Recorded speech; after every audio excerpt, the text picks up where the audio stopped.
Ahí ven la presentación, muchachos. Me pueden decir?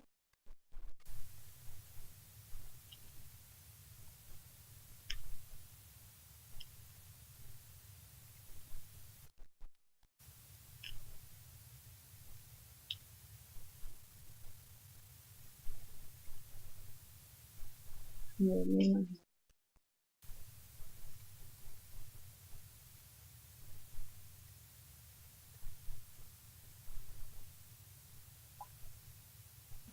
Hacia el puntico hermoso que te pido. Mm,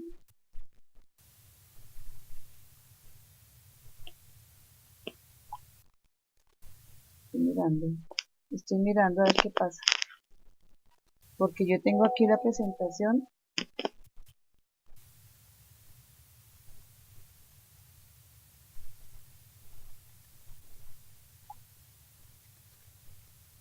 Entonces, eh, denme un segundo.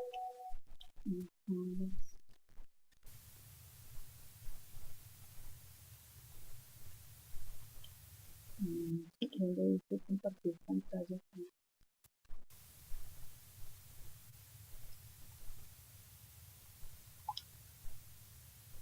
Entonces, mira esto acá. Mm,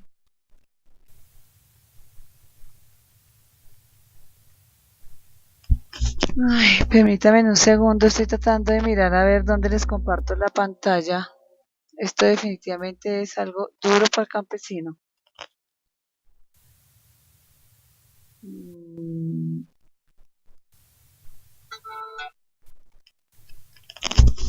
¿En dónde comparto la pantalla?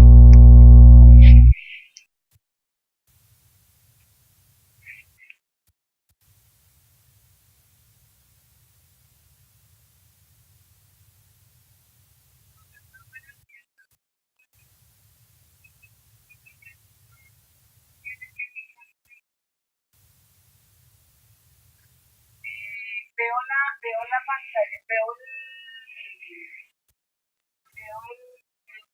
la cámara. No, me paro dónde.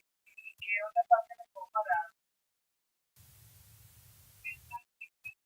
Ah, ya, ya, ya. Veo la cámara, Java. ¿Ves aquí Java? ¿Ves donde lo de Java?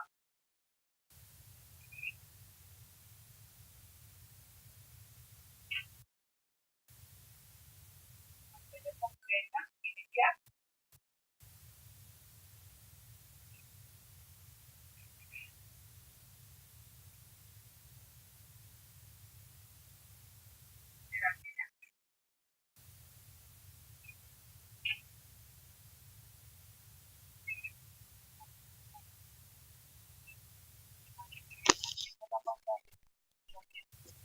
Ahora sí están viendo en la pantalla, ¿me pueden confirmar? Por favor.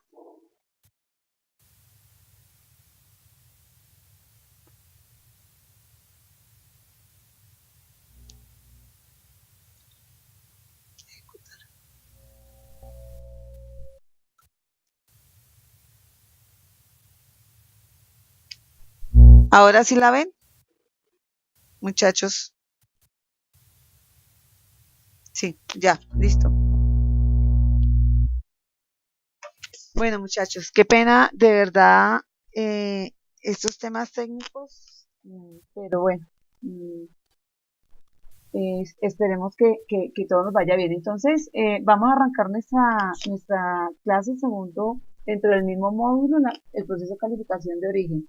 Vimos la semana pasada, o sí, fue la semana pasada, proceso de calificación de origen del accidente en primera oportunidad y ya hicieron el ejercicio. Permítame un segundo que me está llamando la doctora Patricia. ¿Aló?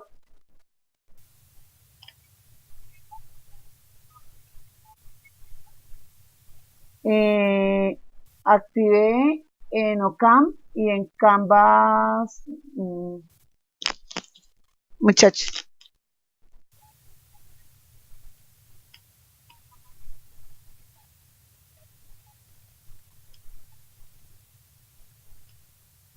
Ahora permíteme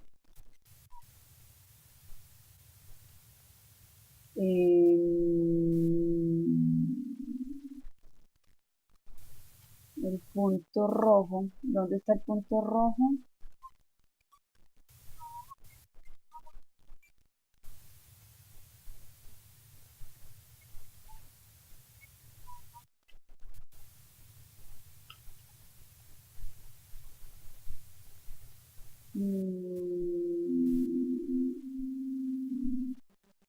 Dios mío, yo la vez pasada la vi.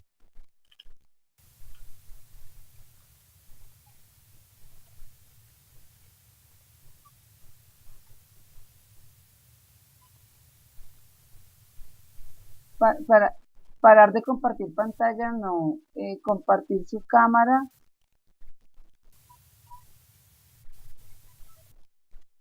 Ah, ya, ya, ya. Iniciar grabación, iniciar grabación. Listo. Ahora sí, ya. El Ocam también ya lo activé. Bueno, gracias, chao. Qué pena, muchachos, qué pena, pero esto es más difícil de lo que uno se imagina.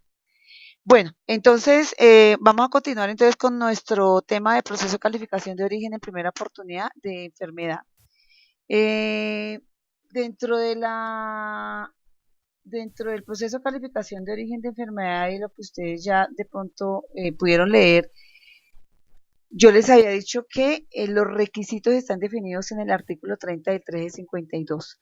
Para nosotros iniciar proceso de calificación de origen en primera oportunidad de la enfermedad, lo primero que se tiene que hacer es confirmar diagnóstico. Es decir, que cuando un trabajador considera que tiene un problema de salud, tiene que ir donde su médico de la IPS. Por ejemplo, tiene un proceso, un dolor lumbar, tiene que ir al médico y el médico le tiene que tomar su resonancia o sus exámenes y decirles, oiga, usted lo que tiene es una discopatía degenerativa con una hernia discal. Cuando ya tiene eso y el trabajador considera que eso está asociado con su trabajo, entonces debe ir inmediatamente al área de medicina laboral de la EPS y el área de medicina laboral de la EPS lo que le va a pedir es la historia clínica completa más todos los paraclínicos al trabajador. Va a mandarle una carta a la empresa donde va a solicitarle los exámenes médicos de ingreso, los exámenes médicos periódicos, el certificado de cargos y labores y la cuantificación de riesgo. ¿Qué es cuantificación de riesgo? Ahorita inmediatamente les voy a explicar paso a paso la cuantificación de riesgo. El proceso de calificación de origen en primera oportunidad de enfermedad, digamos que es igual que el proceso de calificación de origen de accidente. Es decir, que una vez yo recojo todos los requisitos requeridos para la calificación, entonces califico el evento cuando yo tengo todos los requisitos. Una vez calificado el evento, notifico el evento a las partes interesadas. Puedo calificar sí, puedo calificar no enfermedad laboral. Si califico sí, arrancan las prestaciones asistenciales económicas. Si califico no enfermedad laboral, notifico y probablemente haya alguien que considere que no está de acuerdo, entonces se establece una controversia. Entonces vamos a volver aquí a los requisitos que están definidos en el artículo 30 del 352 o en el 1072, que es en el criterio, en la norma, en el decreto unificado. Entonces, diagnóstico confirmado, historia clínica completa más paraclínico, los exámenes médicos de ingreso, exámenes médicos periódicos, certificado de carga de lavadores y nos vamos a quedar un poquitico en cuantificación de riesgo. ¿Qué es la cuantificación de riesgo? La cuantificación de riesgo es lo que nosotros requerimos para saber si el riesgo al cual está expuesto el trabajador es suficiente para generar esa enfermedad que está siendo objeto de calificación. Para las enfermedades osteomusculares, lo que se solicita es el estudio de puesto de trabajo. Recuerden que estudio de puesto de trabajo hay de dos grandes tipos. El tipo ergonómico, que son todas las metodologías, creo yo que eso lo están viendo o lo van a ver con la profesora Patricia Teches. Todas las metodologías, OCRA, REVA, Regirreno, ANSI, todas esas metodologías, pero esas metodologías se requieren y son muy útiles para la intervención, identificación e intervención de riesgo para los sistemas de vigilancia. Técnicamente esos son estudios que a nosotros pues nos pueden dar alguna información, pero que no son los requeridos para cuando vamos a iniciar un proceso de calificación de origen. ¿Qué estudio de puesto requerimos nosotros para calificación de origen? Lo que requerimos es un estudio de puesto de trabajo que se llama así, con cuantificación de riesgo. ¿Qué es lo que se hace básicamente? La terapeuta ocupacional lo que va y hace el trabajo es identificar las tareas de cada trabajador. Una vez identificadas las tareas, mide cuál es la exigencia de carga física, en qué postura está el segmento, cuántas veces repite los movimientos del segmento, si tiene que aplicar fuerza o no, si está expuesto a vibración ese segmento o no. Normalmente los criterios técnicos, científicos avalados los tiene NIOSH y tiene mucha información la Comunidad Económica Europea. ¿Qué dicen ellos? Que para que haya una suficiencia del riesgo en la parte ergonómica debe haber por lo menos combinación de dos factores de riesgo de carga física. ¿Cuál es la carga física? La carga física es la postura, la fuerza, la repetitividad, la fuerza o la vibración a la cual está expuesto el segmento. Eso lo tiene que hacer una terapeuta ocupacional. ¿Qué necesitamos saber? Venga, ese trabajador está expuesto a dos riesgos. Si está expuesto a dos riesgos o más, probablemente el riesgo sea suficiente para producir la patología. Pero adicionalmente, ¿qué dijo NIOSH? Que además de estar como mínimo expuesto a dos factores de riesgo de carga física, es decir, postura, fuerza repetitividad, vibración, debe por lo menos estar expuesto al 40% de la jornada laboral sin pausa activa compensatoria. Es decir, que hace la tarea de forma permanente y continua, que no hay pausas activas. Entonces, adicionalmente, estableció unos criterios para la postura, para la repetitividad, para la vibración y para el estrés mecánico para cada segmento. Por ejemplo, dijo, mire, para muñeca, para que haya suficiente factor de riesgo, por ejemplo, para un túnel del carpo, debe haber combinación de postura y repetitividad. La postura en una muñeca debe estar la flexión más de 30 grados y la desviación radiocubital más de 25 grados, pero adicionalmente debe estar combinado con repetitividad y los movimientos, y digamos que hasta la norma que se pueden aceptar son 10 movimientos de flexoextensión de muñeca. Es decir, que si una persona hace 10 movimientos de flexoextensión de muñeca en posturas menores a 30 grados de flexoextensión y 25 grados de desviación, no tendría por qué producirse un síndrome de túnel del carpo. Entonces, digamos que esos son los análisis que se hacen frente a la exigencia de carga física para patologías de tipo osteomuscular. ¿Qué dijo NIOSH para hombro? Dijo, venga, ¿cuál es el riesgo para hombro? Que el hombro esté por encima de los 90 grados o por encima de la horizontal y los movimientos no pueden superar los 2.5 movimientos por minuto. Entonces, si una persona tiene 3 movimientos por minuto y posturas por encima de 90 repetidas por más del 50% de la jornada laboral, es una persona que puede producir una lesión de hombro. Y así sucesivamente para cada segmento. Para los codos dijo que posturas extremas. ¿Cuáles son las posturas extremas para codo? Es que estén mayores a 100 grados de flexoextensión y que se repitan los movimientos por más de 10 movimientos de codo por minuto. Y para la columna, lo que dice para columna es que debe haber una postura extrema de flexoextensión, inclinación o rotación combinado con carga, peso encima de la columna. Entonces, si hay esa combinación, puede haber riesgo para la columna. Entonces, si se cumplen estos criterios y teniendo en cuenta que hay unas condiciones particulares de los seres humanos que pueden propiciar, perpetuar o agravar una patología, uno con esa información tiene que entrar a definir el origen. Por ejemplo, ¿qué dice NIOSH y ratifica las Gatizo? Es si una mujer tiene una característica de más de 40 años, donde hay alteraciones ya de tipo hormonal, donde probablemente haya alguna premenopausia, donde haya signos de hipotiroidismo, donde tenga una artritis reumatoidea o donde tenga una diabetes mellitus o una persona obesa, Esas son condiciones individuales que tienden a agravar o son iniciadoras de un túnel del carpo, por ejemplo.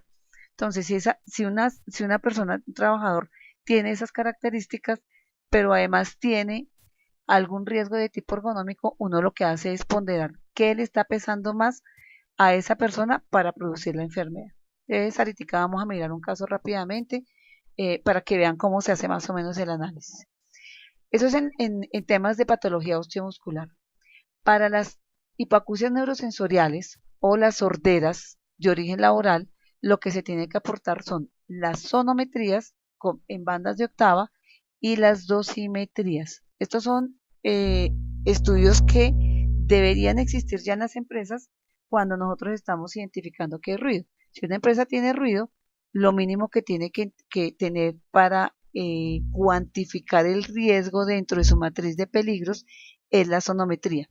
Una vez teniendo las sonometrías, el paso a seguir en los sistemas de vigilancia es crear los grupos de exposición similar para crear los grupos de exposición similar con las dosimetrías. Yo no sé si ustedes ya vieron sistemas de vigilancia, pero si ya los vieron, ustedes recordarán que así se hace, ¿no es cierto? Ustedes primero identifican en la matriz de peligros el riesgo, tienen identificado ruido como peligro, luego tienen que hacer la medición indicada inicialmente en la sonometría con bandas de octava, y una vez tengan las sonometrías y tengan identificadas cuáles son las áreas, tareas o procesos de mayor riesgo, entonces lo que tienen que hacer es hacer las dosimetrías. Como se supone que eso ya estaría hecho en un proceso que tenga riesgo de ruido, cuando uno vaya a calificar un origen de una hipoacusia o una sordera, entonces lo que se tiene que aportar son esas dos mediciones, sonometría y dosimetría.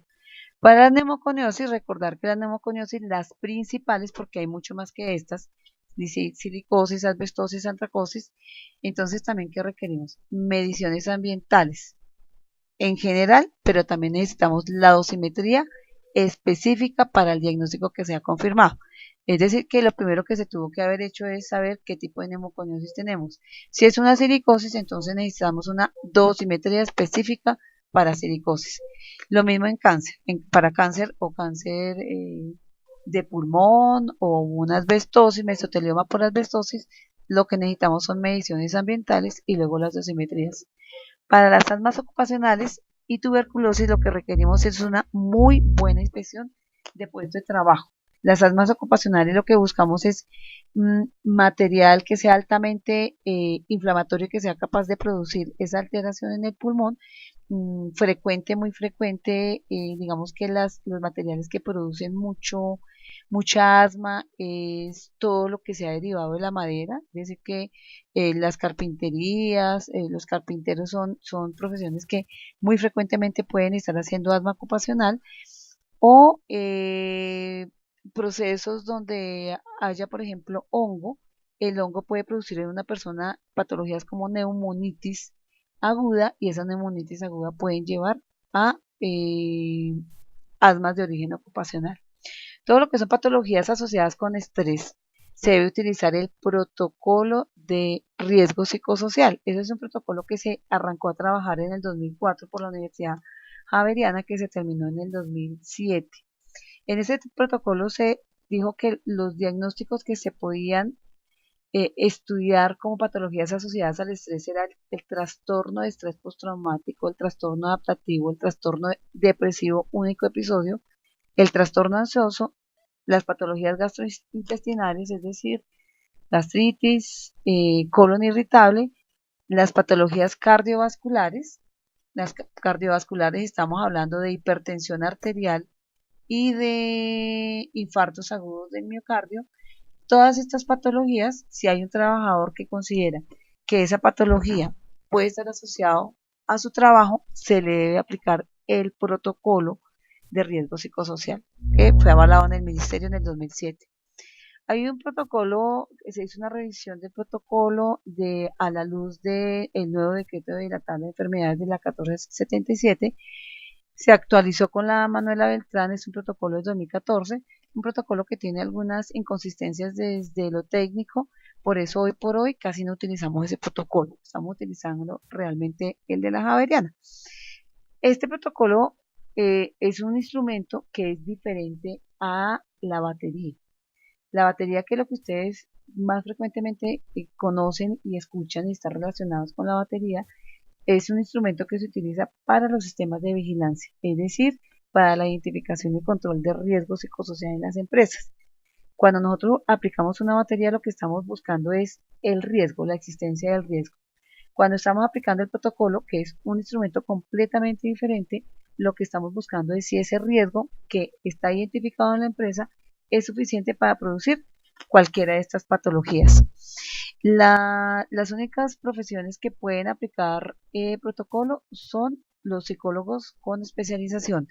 Es un tema denso el protocolo, pero es un tema muy interesante, y a ustedes les debe quedar claro que la batería es para los sistemas de vigilancia y los protocolos es el instrumento y el informe que se tiene que presentar para la calificación de un origen de una enfermedad en primera oportunidad. Entonces, nosotros tenemos, fíjense que estábamos viendo la cuantificación del riesgo, me devuelvo un poquitico, estábamos viendo este punto. Entonces, yo aquí les escribí el artículo 30, es muy necesario que ustedes lo lean porque en el artículo 30 hay muchos más requisitos que estos. Normalmente piden la copia de la cédula, la copia del FUREL, otros documentos soportes, pero yo aquí les estoy colocando los fundamentales. Primero, el diagnóstico confirmado de la enfermedad, la historia clínica completa y los paraclínicos, los exámenes médicos, certificado de carga y labores, y la cuantificación de riesgo. También es muy importante acá aportar la certificación de la EPS o el Fondo de Pensiones, donde se certifique que el trabajador no ha iniciado proceso de calificación de origen en primera oportunidad por otra entidad.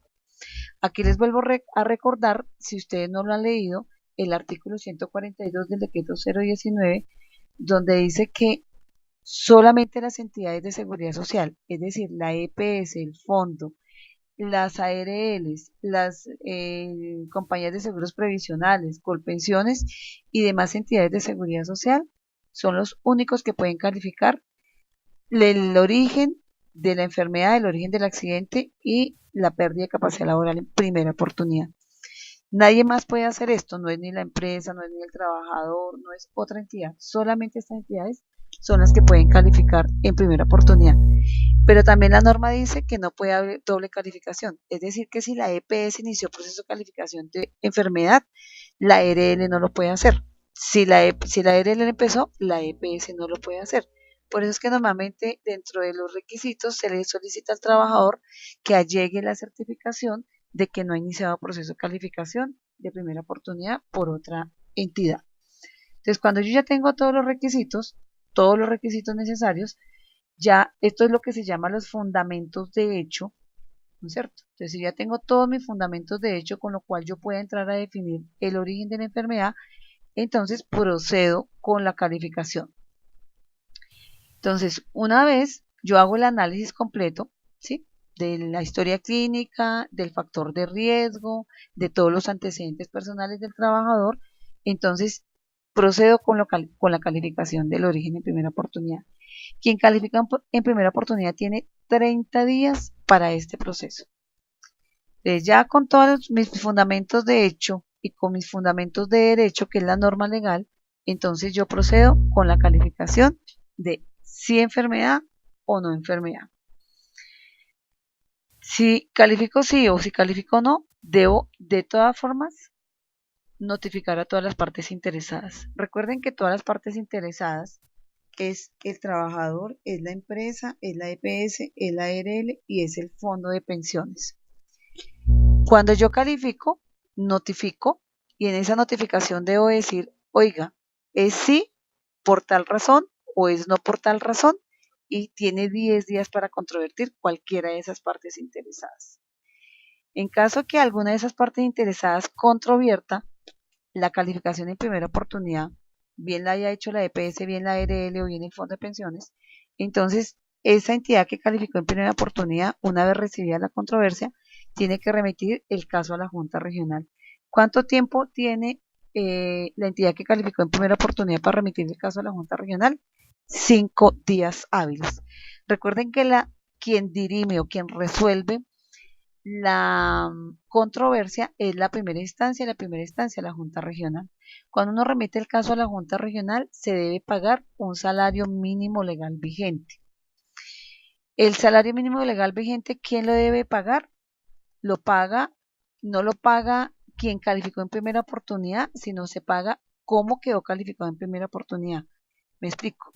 Si la EPS calificó que en primera oportunidad la enfermedad de origen era de origen común, paga el fondo de pensiones los honorarios a la Junta Regional.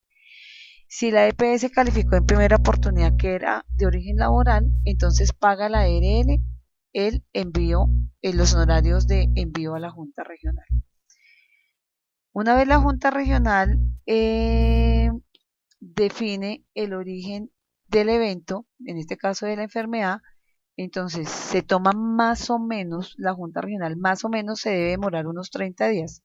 Hoy, por ejemplo, la Junta Regional de Bogotá se demora 6 meses, pero la norma dice está más o menos entre 29 y 31 días lo que se debe demorar. Una vez la Junta Regional se demora sus 30 días, define el caso, debe notificar a todas las partes interesadas, nuevamente trabajador, empresa EPS, ARL y fondo de pensiones, notifica cuál fue la decisión que fue tomada. Si la decisión es un sí y alguna parte no está de acuerdo, entonces ahí se interpone el recurso de reposición y o el recurso de apelación. Recuerde que los recursos de reposición, el recurso de reposición es el derecho que se tiene a réplica ante la misma entidad.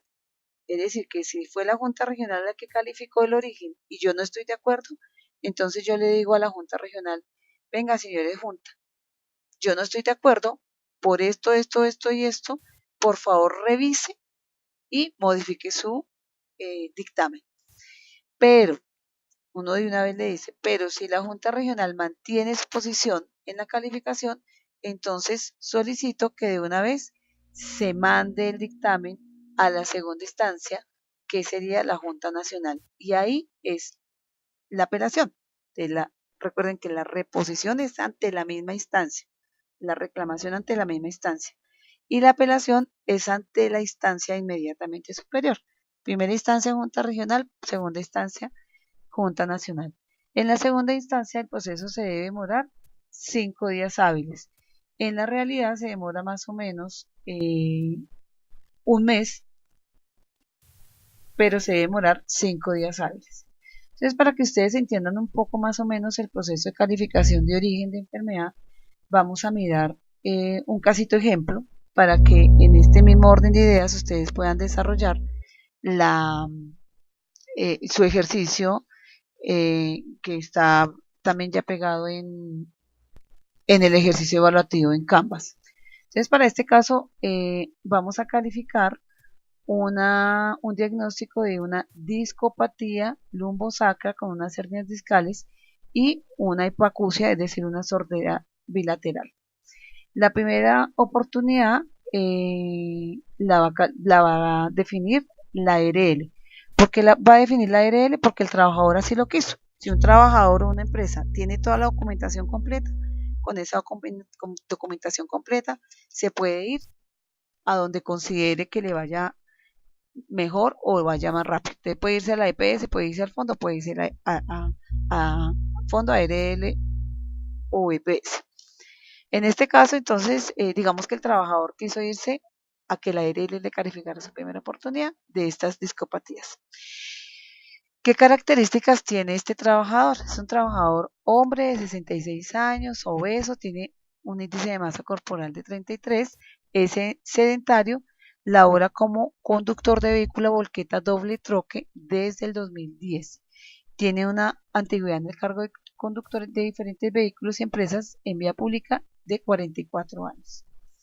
Como antecedentes de importancia tiene dolor lumbar por estiramiento y tiene un dolor lumbar y por estiramiento en brazo derecho sin trauma directo que fue reportado como accidente laboral y atendido por la ARL. Son unos eventos que ya tenía ahí previos. Con la resonancia nuclear magnética se confirmó una discapacidad lumbar multinivel y con estas características que ustedes ven acá. Entonces, digamos que es nuestra primera parte de la cual estábamos hablando, que se tiene que confirmar diagnóstico. Sin diagnóstico confirmado no se puede arrancar el proceso. Entonces aquí nosotros tenemos ya el diagnóstico confirmado. Tiene un proceso degenerativo. En relación a la hipoacusia neurosensorial bilateral, este no está tan completamente estudiado, pero tiene una audiometría de ingreso donde estaba normal y luego tiene una audiometría en el 2012 donde aporta ya una disminución en 2000 y 6000 Hz. Una disminución leve y una disminución moderada en 3000 y 4000 Hz. No hay audiometrías anteriores, sin embargo hay un registro en la historia clínica ocupacional en el 2010 que muestra una caída leve en oído derecho en 2000 Hz y un descenso leve en el 2000, 3000, 4000 y 6000 Hz. Entonces, se solicita el estudio de puesto de trabajo en el cargo de conductor de volqueta doble troque y lo que normalmente hace este trabajador es recorre áreas urbanas y rurales. Viaja de 30 hasta 60 minutos aproximadamente. Puede estar haciendo de 6 a 7 viajes en una jornada. Se desplaza de acuerdo al tipo de material que tenga que trasladar. Puede desplazarse 6 kilómetros o puede desplazarse 7, 8 hasta 20 kilómetros. Pero el tiempo laborado efectivo es de 420 minutos de la jornada y tiene 160 minutos de tiempo inactivo, donde son los momentos donde él espera el cargue y descargue de la volqueta. Es decir, él llega al sitio de su trabajo, allá le cargan la volqueta, él arranca con su viaje para donde se tenga que ir, llega el viaje, allá otros trabajadores descargan la volqueta y en ese tiempo él se queda inactivo, él se queda parado. En el cargo de conductor de la volqueta se realizaron 2 mediciones ambientales en 2 días diferentes y mire lo que dio. 79.8 decibeles promedio y 80.60 decibeles promedio. Si ustedes recuerdan de higiene, que creo que ya vieron, en higiene, recuerden que para ruido, el valor límite permisible para 8 horas de trabajo para ruido es de 85 decibeles. Entonces, si nosotros ya vamos viendo acá, ya aquí está por debajo del límite permisible.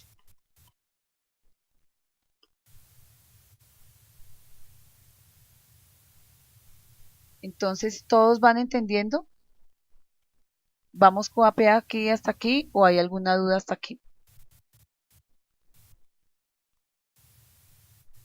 Bueno, como el que calla otorga, yo creería entonces que todos están entendiendo.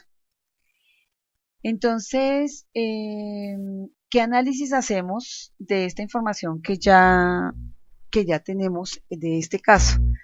Entonces decimos que tenemos una exposición a ruido de 79.880 decibeles, que está por debajo del límite permisible. Y que los cambios audiométricos pueden estar relacionados con cambios causados por la edad. Recuerden que el trabajador tiene 66 años y ya desde el punto de vista fisiológico, una persona cualquiera después de los 40 años comienza a tener una pérdida fisiológica normal de la audición, de la visión y de todo, pero en este caso de la audición. Se llama presbiacusia. Entonces, el señor adicionalmente en audiometría se lee que tiene unos cambios que son típicos de presbiacusia, adicional de que los niveles de ruido están por debajo del valor límite permisible. Luego se encuentra que en la resonancia los cambios reportados en la resonancia también son propios y esperados para la del trabajador. Como característica importante que le puede estar aportando a la enfermedad diagnosticada de este trabajador, el trabajador está con una obesidad, ¿no es cierto? Y las obesidades para columna, de acuerdo a toda la literatura, tienen un nivel de asociación grande para la producción de alteraciones a nivel de columna. Entonces, este es un dato importante, además de la edad, la obesidad. Además de la edad, la obesidad. Entonces, del estudio de puesto de trabajo, ¿qué podemos analizar? Que el único factor de riesgo que es evidente en el trabajo del señor es que está sentado, ¿sí? Acuérdense que dijimos en cuáles factores son importantes, que haya combinación de por lo menos dos factores de riesgo. Para este trabajador, aquí iniciamos que hay un solo factor de riesgo, y que es ¿cuál? La postura sedente prolongada. Pero fíjense que es sedente prolongada, pero por periodos cortos. Normalmente no está superando más de 2 horas de estar sentado. Entonces, va y hace un viaje, eh, descansa en el sentido de que mientras los otros bajan la carga, él está en pausa. Puede estar sentado, puede estar parado, puede estar caminando. Entonces, para nosotros eso es lo que se llama una pausa activa compensatoria. Entonces, está en postura sedente por un periodo corto de tiempo, llega a su nivel, a su trabajo, en su trabajo puede continuar sentado, puede pararse o puede caminar. Ahí rompe como tal el riesgo. Entonces, los periodos de pausa activa, lo que nos está diciendo el estudio de puesto de trabajo es que casi el 40% de su jornada laboral, él no está expuesto a carga física. Es decir, que no está expuesto ni a conducción ni a levantamiento de cargas. Y eso le permite un nivel de recuperación del segmento de forma importante. Entonces, ¿qué podemos concluir? Que no existen características de factores de riesgo ocupacional como postura por fuera de ángulos de confort, combinado con movimientos repetitivos, ni fuerza ni vibración que puedan demostrar asociación con la aparición de la patología de la columna. ¿Por qué no hay? Porque no hay combinación de factores, porque el único factor de riesgo al cual está expuesto es la postura sedente. Ustedes podrían estar pensando si de pronto hay vibración, pero la vibración, recuerden que la vibración se presenta, la vibración a cuerpo entero, que es la que podría estarle sumando a una patología de columna, se presenta normalmente en vehículos que tengan muchos ejes. ¿Cuáles vehículos tienen ejes? Es las tractomulas, o los carros pequeños donde el trabajador se siente encima del motor. Normalmente esos carritos son, por ejemplo, los montacargas, que están sentados encima del motor, entonces ahí les puede dar vibración a cuerpo entero. Pero estas volquetas, pues digamos que produce un nivel de vibración que no es bajo, es tolerable y que no se espera amplio impacto sobre la columna. Entonces, la postura sedente mantenida es por periodos cortos con un periodo de recuperación del segmento, pudiendo cambiar de postura durante la jornada. La vibración es baja teniendo en cuenta el tipo de vehículo y el tiempo en postura sedente.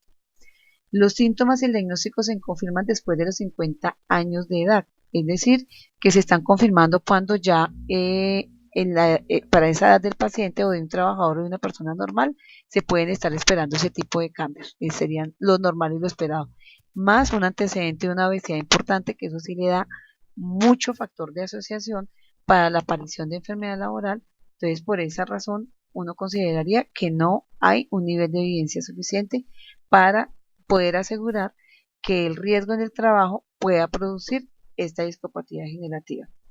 En relación a la hipacusia, pues son niveles de exposición bajos y los cambios en la audiometría, que es con lo que nos están confirmando el diagnóstico, también se aparecen después de los 40 años. Por tal razón, nosotros podemos concluir que el riesgo no es suficiente como para producir ni una discopatía lumbosacra con hernias discales, ni tampoco una hipacusia bilateral. Una vez nosotros calificamos, entonces ya fíjense que ya calificamos, la ARL calificó como no enfermedad laboral en primera oportunidad esta discopatía y esta hipacusia. Entonces, el 17 de enero del 2018, la ARL le notifica ¿a quién? A las partes interesadas, al trabajador, a la empresa, a la EPS y al fondo de pensiones.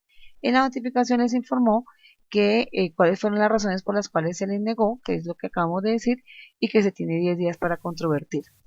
El 31 de enero del 18, si ustedes cuentan, aquí deben haber 10 días, el trabajador controvirtió. El 7 de febrero, es decir, a los 5 días hábiles, la ARL remitió el expediente a la primera instancia, a la Junta Regional de Calificación de Invalidez, y el fondo de pensiones paga los honorarios que le corresponden a un salario mínimo legal vigente, que para este año está como en 800, no sé, como 800, como 780, perdón. ¿Por qué paga el fondo? Porque la primera oportunidad fue calificado de origen común esa enfermedad, ¿sí? Entonces, por ser calificado de origen común, paga el fondo. La Junta Regional, entonces, en promedio de 30 días, define la controversia. Como se fue el 7 de febrero, por ley debería la Junta, acuérdense que está entre 29 y 30 días, más o menos el 22 de marzo del 2018, la Junta Regional notificó. Acuérdense que esta fecha, pues yo se la estoy dando de acuerdo a la ley, pero a la realidad son 6 meses que se está demorando la Junta Regional. Entonces la Junta Regional, a los 30 días, le está notificando a las partes interesadas el resultado de la controversia. Nuevamente, ¿cuáles son las partes interesadas? El trabajador, la empresa, la ARL, la EPS y el fondo de pensiones, y le informa que el origen, que ellos consideran que el origen es laboral de las dos patologías y que tienen 10 días para interponer los recursos del que hablábamos, recurso, reposición y apelación. Entonces, como tenemos 10 días a partir de la notificación, que fue el 22 de marzo, entonces el 9 de abril, la ARL en este caso, ¿por qué la ARL? Porque ellos habían calificado en primera oportunidad común, interpone los recursos. ¿Cómo se interpone el recurso? Recurso de reposición y en subsidio de apelación del dictamen a la calificación de las patologías discopatía e hipoacusia. Recuerden que la reposición, uno escribe recurso, uno apenas tiene 10 días, entonces uno interpone el de reposición y subsidiariamente el de apelación. ¿Qué quiere decir eso? Que en los mismos 10 días, si la Junta Regional, que es la primera instancia, no cambia su posición, entonces lo revisa, la revisada que es la reposición, no tiene costo. Pero que si la Junta decide dejarlo igualito, entonces debe remitirlo inmediatamente a la segunda instancia y la segunda instancia sí tiene costo.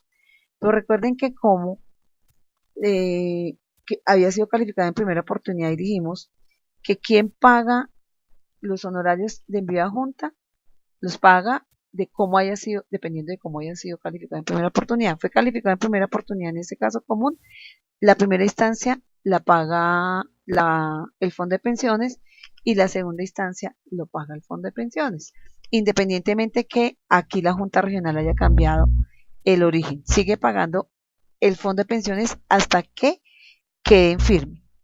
¿Cuándo queda en firme? Cuando la Junta Nacional defina el origen. Si la Junta Nacional definió que definitivamente era laboral, entonces la ARL debe devolverle el pago de honorarios al fondo de pensiones.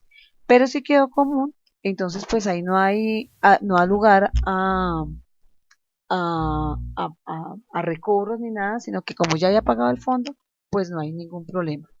Una vez la Junta Regional remite el expediente a la Junta Nacional eh, con la copia de los honorarios que debe pagar el fondo en este caso, la Junta Nacional tiene 5 días para pronunciarse sobre el origen. Entonces, vuelvo y les digo, si quedó origen común, entonces la Junta le notifica a las partes interesadas y no habría lugar a devolución de honorarios al fondo de pensiones. Pero si la Junta Nacional definió que eso era laboral, ese casito, entonces en la ARL le debe pagar al fondo de pensiones, le debe devolver lo que había pagado por honorarios.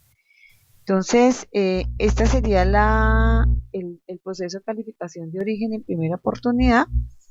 Recuerden que el concepto de origen de primera oportunidad está definido en el artículo cuarto de la ley 1562. Ustedes ya vieron legislación, por tal razón ustedes también ya vieron el, el concepto de enfermedad. Acuérdense que la diferencia de concepto de enfermedad y accidente es que mientras el accidente es un evento agudo, con causa, con ocasión, que produce una lesión, la enfermedad es un proceso, un estado patológico que es el resultado de exposición a un factor de riesgo conocido en el sitio de trabajo donde se vio obligado a trabajar. Entonces, esto es lo que yo les quería contar del proceso de calificación de origen en primera oportunidad de la enfermedad. Entonces acuérdense que aquí ya vamos resolviendo temas. Proceso de calificación de origen del accidente, enfermedad y la pérdida de capacidad laboral en primera oportunidad. Ya vimos el proceso de calificación de origen de accidente y hoy estamos viendo el proceso de calificación de origen de la enfermedad. Recuerden que cuando queda enferme de origen laboral, que continúa la cobertura de prestaciones asistenciales y la cobertura de prestaciones económicas. Las prestaciones asistenciales y las económicas ustedes ya las vieron en legislación, sin embargo aquí en la próxima videoclase las vamos a reforzar. Las asistenciales están en el decreto 1295 y las económicas en la ley 776. Entonces, en cada una de esas eh, conceptos tienen la norma. Siempre les seguiré recordando que deben leerse nuevamente la norma, la IE 72, 1401, muy especialmente el artículo 142 del decreto 019, para que ustedes puedan entender estos procesos, porque pues de todas formas es mucho material. Entonces, esto es lo que yo les tenía que decir hoy en relación a la calificación de origen en primera oportunidad y la enfermedad. No sé si les quedó claro o si tienen alguna pregunta que hacerme.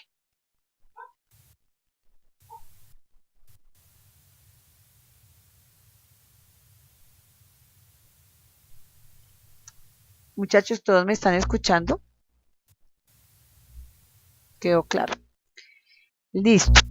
Entonces, pues yo, si todo quedó claro, si no hay dudas, el ejercicio ya de calificación del origen de enfermedad ya lo deben tener, si no lo tienen de hoy a mañana, lo tienen ya subido, ya está estructurado el ejercicio. Y pues nuevamente disculpas por las fallas técnicas, espero que la próxima video clase tenga menos fallas técnicas. No sé si el problema soy yo o es el aplicativo. De todas formas, pues mil disculpas y gracias por la paciencia, gracias por el tiempo y nos seguimos entonces hablando. Que pasen una muy buena noche. Chao. La clase quedó grabada, eso espero. Y donde no haya quedado grabada, ahorita verifico que haya quedado grabada y si no quedó grabada, pues me tocará volverla a grabar. Pero sí quedó grabada. Aquí la estoy grabando. ¿Listo? Entonces, chao muchachos. Que pasen muy buena noche, que descansen todos.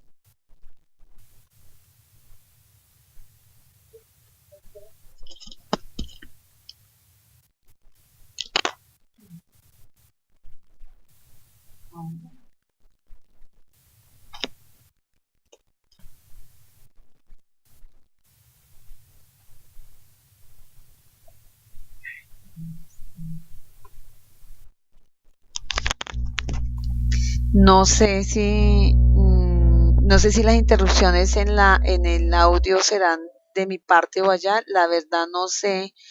Sin embargo, voy a intentar preguntar porque pues no sé cómo está el resto, si todos escucharon o todos tienen las mismas dificultades de interrupciones en el audio.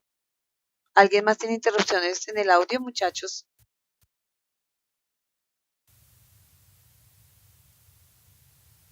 Bueno, hubo varias interrupciones, pues no sé, si hay varias interrupciones, me va a tocar mirar a ver si el problema de sonido soy yo. De todas formas, escuchen el audio. Yo ahorita lo voy a escuchar a ver si también hubo problemas de interrupción en el audio. Si cualquier cosa, pues miraríamos a ver cómo hacemos. Entonces, bueno, muchas gracias y que pasen buena noche. Sí, le voy a parar al puntico rojo.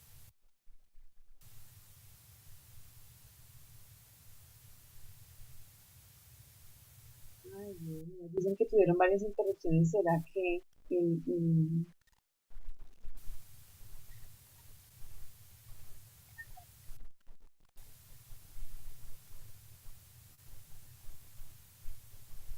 sí, espera un momentico, ahora buscando este punto rojo.